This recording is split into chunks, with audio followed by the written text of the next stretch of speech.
how to prepare for foreign law firm jobs. So now somebody's asked me, could I elaborate on how to relocate if someone has work experience? Yes. So if you're relocating when you have work experience, two ways again. You can rely on your LLM, but you will have to independently work abroad. Okay. And then the finance aspect becomes important, because are you going to be getting a scholarship, or how will you move abroad? So that is a challenge. Another way is that if your network has actually become so strong by working on deals with foreign clients and foreign firms, how do you come to know foreign firms, right? When you're working on the India aspect of a transaction, you may be interacting with foreign firms who are working in foreign legs of the transaction. When that interaction is very intense and people really like the way you work, they really love the way you work, and you're doing a good job at the transaction, there may be seniors there who are impressed, right? And obviously they wouldn't know that you're looking to move, so they wouldn't make you a job offer like that, but you may sometime reach out to them if they are in your network and explore an opportunity there. So this informal way of looking for opportunities is very powerful. Okay, so imagine that you're working for a foreign client for whom in India, who has a foreign law firm advising them, and sometime that foreign law firm engaged you, or the client directly engaged you, but you're coordinating with the foreign law firm, and the client has another party they're doing a deal with, and they also have a foreign law firm, right? So in one transaction, you won't have just two parties. You may have many parties in, let's say, an investment transaction, or a banking finance transaction, or a capital markets transaction, and each party will have its own law firm involved. Okay. Now, if you have been able to build a rich network with them, and some of them have seen your work, then you will know people you can apply to, right? Obviously, if a foreign law firm has a referral arrangement with an Indian law firm, then they may have also agreed to some kind of anti-poaching clause, where they would say that I wouldn't solicit lawyers working in your firm. So you may have to be mindful of that request. Like, until a certain period of time lapses after yours leaving the firm, until then you may not be able to reach out to such firms. But if you're working with a client, with a party's lawyer, which is not like who've not briefed your firm directly, then those arrangements would not apply.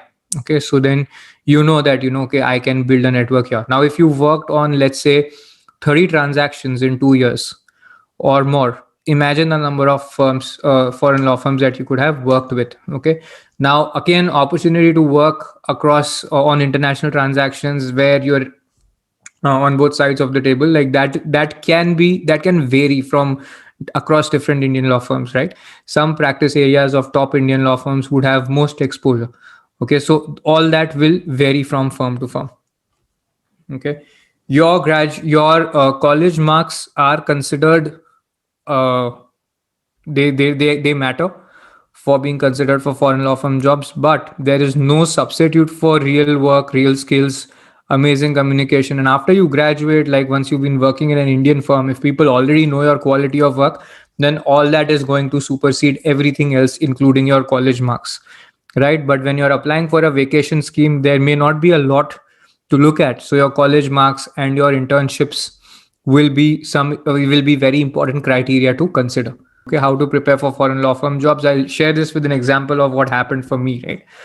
So first thing to know is that you need to start early in law school, because if in the beginning of fourth year applying for a vacation scheme, that's like serious work. And in comparison to Indian law firms, where you're looking at getting hired in the middle of fifth year or end of fifth year or day zero of that's first year of fifth year, here you are basically going one step behind, right? One whole year before you are looking at applying for a vacation scheme, which means your CV should be PPO ready from an Indian perspective by beginning of fourth year.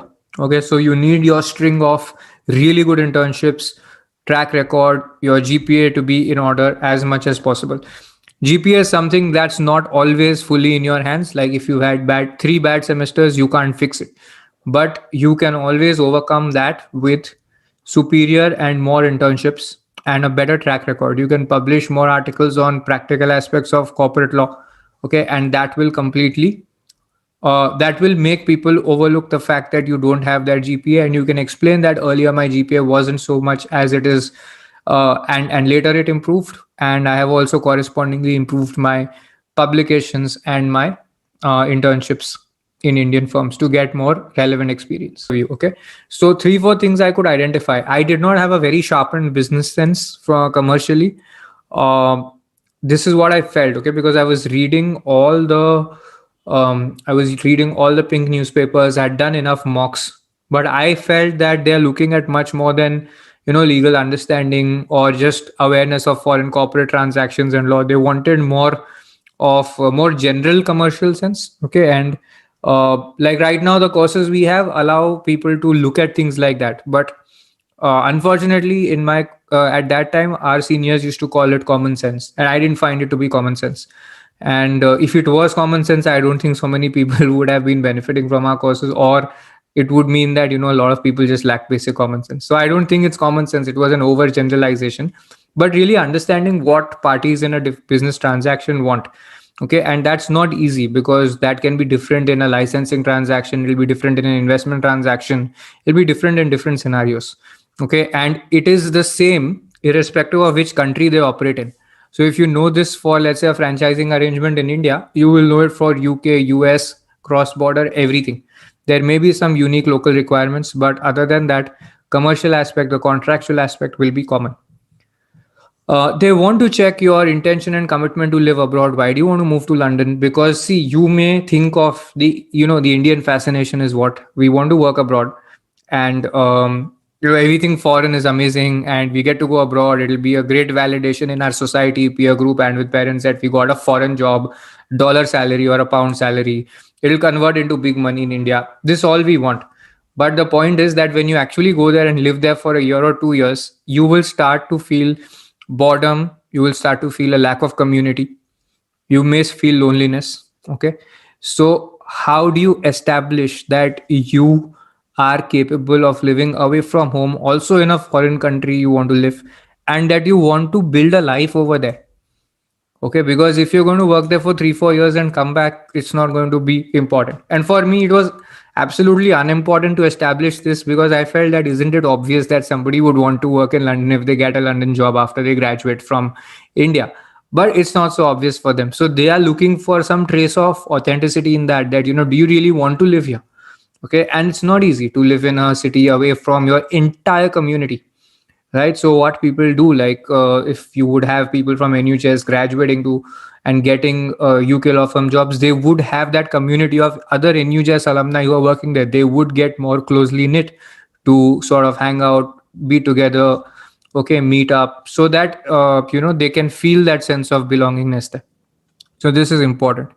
Niharika, yes, I would have needed more practical knowledge there, and my reading of pink newspapers or reading even Wall Street Journal, New York Times deal book, all that wasn't sufficient, to spark that understanding, that broader understanding.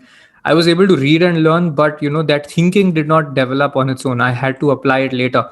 I learned a lot more of that when I worked in a law firm in India. Insufficient social skills. What does this mean? So I could speak proper English. I could speak correct grammatical English, interact with people, but I had an anxiety and a desire to sort of, want to please them, because people you're talking to are very senior and you really want to work at the firm. You don't want to make a mistake. Okay. And what did that do? That completely suppressed my personality. Okay. So when it suppressed my personality, then what happens is that I'm indistinguishable from all the other people who are competing for the job. And one thing that is very important there is that, remember, 50-60 of the best candidates in the country are sitting for a handful of positions in these firms. So they may not value you for your legal understanding, but they should find you recallable or memorable as a person. So what is needed is a unique flavor to your personhood. They may not be like you, but they should appreciate that this person has certain views of their own, stands by them. Okay. And they should not, so that is very important. They want you to want to work in London. People make you prepare for questions in a very generic way for interviews.